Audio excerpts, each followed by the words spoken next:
ତେଣୁ ଅପା ପାଲ ଦେବେନି।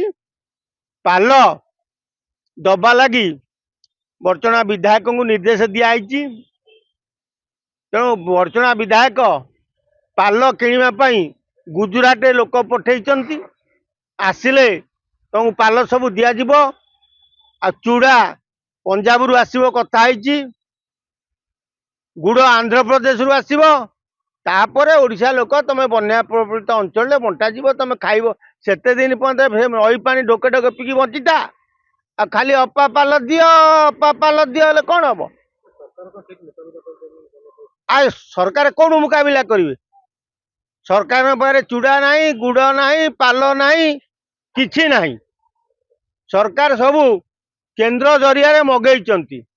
ଆନ୍ଧ୍ରରୁ ଗୁଡ଼ ଆସିବ, ପଞ୍ଜାବରୁ ଚୁଡ଼ା ଆସିବ, ଗୁଜୁରାଟରୁ ପାଲ ଆସିବ। ଏଟା ସବୁ ମୋହନ ସରକାର ଲିଷ୍ଟ କରିକି କେନ୍ଦ୍ରକୁ ପଠେଇଛନ୍ତି। କେନ୍ଦ୍ର ତାକୁ କିଣିକି ପଠେଇଲେ ଏମାନେ ବାଣ୍ଟିବେ। ଆଉ ତା ଆଗରୁ ଲୋକ ବାଡ଼େଇ ଛାଟି ହେଲେ କୋଉଠୁ ଆଣିବେ? ଲୋକ ବିଜେପି କି ଭୋଟ କାହିଁକି ଦେଇଥିଲେ ଲୋକ ଜାଣିଥିବେ। ଲୋକ ବିଜେପି କି ଭୋଟ ଦେଇଥିଲେ କି ବିଜେପି କୋଉ ଗୋଟେ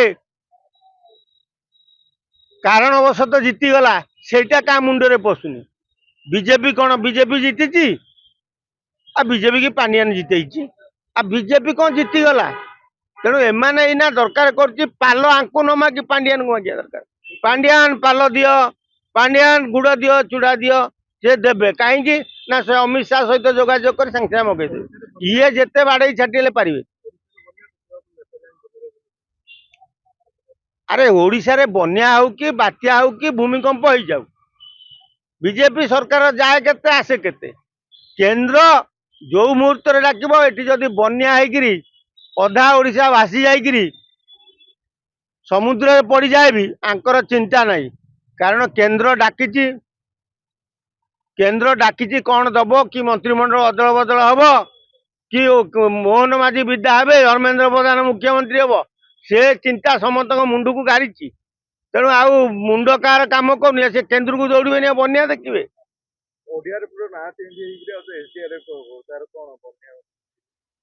ଆରେ ସବୁ ଚେଞ୍ଜ କରିସାରିଲେଣି, ନହେଲେ ଓଡିଆ ଉପରେ ବନ୍ଦ କରିଦେବେ।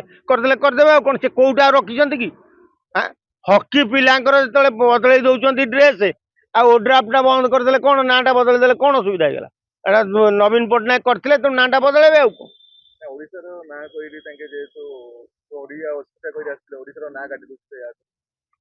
ୟାଙ୍କୁ ଓଡିଆ ବିଷୟରେ ଜ୍ଞାନ ଅଛି ନା? ଅଠୁ କିଏ ପର୍ଯ୍ୟନ୍ତ କେତେଟା ପଚାରିଲେ ଇଏ କହିପାରିବେ? ଆଉ ତେଣୁ ଓଡିଆ ଅସ୍ମିତା ଖାଲି ନାଁକୁ ମାତ୍ର ଗୋଟେ ଓଡିଆ ଅସ୍ମିତା କହିକି ଆଇଛନ୍ତି ବୋଲି ଲୋକ କହୁଛନ୍ତି। ଏଟା ସମ୍ପୂର୍ଣ୍ଣ ମିଛ କଥା। କିଛି ଓଡିଆ ଅସ୍ମିତା ଫସ୍ମିତା ନାହିଁ। ପ୍ରଭାତୀ ମ୍ୟାଡାମ ମଗେଇଛନ୍ତି ପାଲ ଗୁଜୁରାଟରୁ। ଆସିଲେ ସେ ଯିବେ ବର୍ଚଣା ବାଣ୍ଟିବାକୁ। ସେ ପର୍ଯ୍ୟନ୍ତ ବର୍ଚଣାବାସୀ ଜଗିକି ଅପେକ୍ଷା କରିଥାଅ। ପାଲ ନିଶ୍ଚୟ ଅପା ପହଞ୍ଚେଇବେ, ମୁଣ୍ଡ ପିଛା ପହଞ୍ଚେଇବେ, ଘର ପିଛା ପହଞ୍ଚେଇବେ। ସେଥିପାଇଁ ଭାରି ବେସ୍ତିଆ ଭିତରେ ଏବେ ଉପମୁଖ୍ୟମନ୍ତ୍ରୀ ପ୍ରଭାତୀ ପରିଡ଼ା ଅଛନ୍ତି। କେତେ ଶୀଘ୍ର ପହଞ୍ଚିବ ଗୁଜୁରାଟରୁ ପାଲ, ସେ ନେଇ ବର୍ଚଣାରେ ବାଣ୍ଟିବେ। ଆପଣଙ୍କୁ ଆମ ଭିଡ଼ିଓଟି ଭଲ ଲାଗିଲା ତେବେ ଆମ ଚ୍ୟାନେଲକୁ ଲାଇକ୍, ସେୟାର, ସବସ୍କ୍ରାଇବ୍ କରିବାକୁ ଜମା ବି ଭୁଲନ୍ତୁ ନାହିଁ।